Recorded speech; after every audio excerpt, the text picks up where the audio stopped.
anza kujitangazia upendo mwenyewe. Simama jiambie mwenyewe, Lilian nakupenda. Lilian wewe ni mzuri. Lilian wewe ni rafiki yangu mzuri. Wewe ndio mfariji wangu. Wewe ndio tegemeo la mimi. Unanipeleka kwa Mungu wangu vizuri. Ninaipenda miguu yako. Tunaenda wote ibadani. Mikono yako inanibariki. Nakula na vaa vizuri. Kinywa chako kinanenea mambo mazuri. Masikio yako yanasikia vizuri. Ninaelewa unakoenda. Bwana asifiwe. Mimi Lilian nina tabia ya kupenda watu ambao wanavaa vizuri. Ni tabia yangu. Bwana asifiwe. Ni tabia, ndio maana napenda kuwafundisha watoto wangu vaeni vizuri. Maana napenda kumkumbatia mtu katika busu takatifu. Sasa nisikukumbatia unanuka jasho. Nisikukumbatia hujaoga. Nikukumbatia unanukia vizuri. Bwana asifiwe. Bwana asifiwe. Na kukumbatia na mimi namwambia Mungu asante kwa uumbaji wako. Asante kwa kazi njema. Asante kwa baraka ulizombariki. Ninakukumbatia huko na uone utukufu wa nani. Bwana asifiwe. Bwana asifiwe. Ni mimi Lilian, sijui unapenda nini lakini mimi napenda hivyo. Haleluya.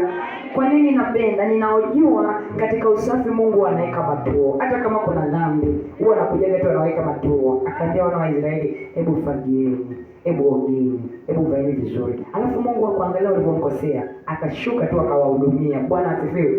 Ndio maana usije kanisani hujaoga.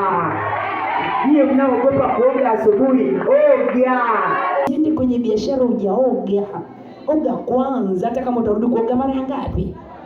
Lakini kwanza kwa nini unamwambia yule usiku tuliolala naye ngoja nibadilishe mavazi? Ndio maana malaika wa Bwana upanda na kushuka kwa ajili ya kupeana zamu. Bwana asifiwe.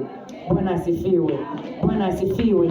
Lazima mwili wako ujue kuupa zamu ya kuwa msafi, kuupa zamu ya kuwa mzuri, zamu ya kuwa mwema. Bwana Yesu asifiwe.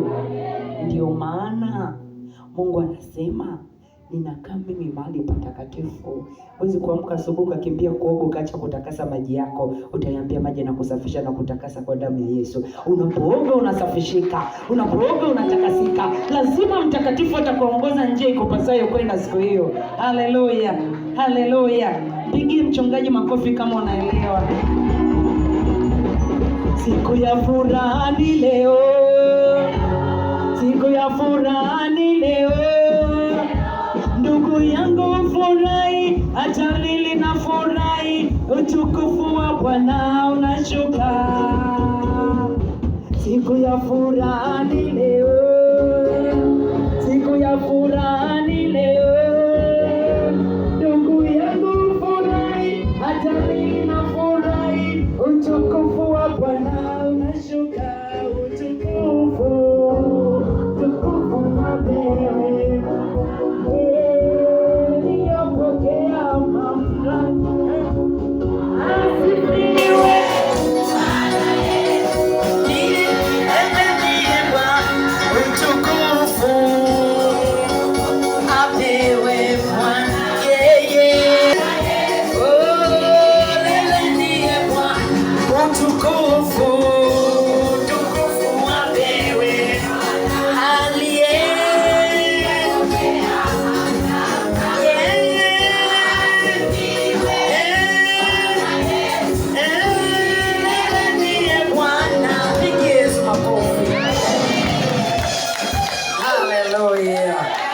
Nasikia raha maana leo ni siku njema. Nasikia raha maana leo ni siku ya mtu. Kuna mtu Mungu anamtembelea. Kuna mtu Mungu anataka kushughulika naye. Sijui ni huku, sijui ni huku, sijui ni huku, mimi sijui. Lakini najua kuna mtu Mungu anataka kufanya naye jambo. Kuna mtu Mungu anataka kumuinua. Kuna mtu Mungu anataka kumpeleka mahali. Kuna mtu Mungu ananiambia anataka kumpa kibali. Sijui ni nani anataka kupewa kibali. Sijui ni nani anataka kupewa kibali. Lakini Mungu ananiambia kuna mtu anataka kumpa kibali. Sijui ni nani. Lakini nasikia ndani yangu kuna mtu Mungu anaenda kumpa faraja. Haijalishi alihuzunika muda gani, lakini Mungu ananiambia anampa faraja. Sijui ni mimi, sijui ni wewe, lakini ninaiona faraja ya Bwana. Ninaiona faraja ya Bwana. Katikati ya faraja ya Bwana kuna majibu ya mtu. Katikati ya faraja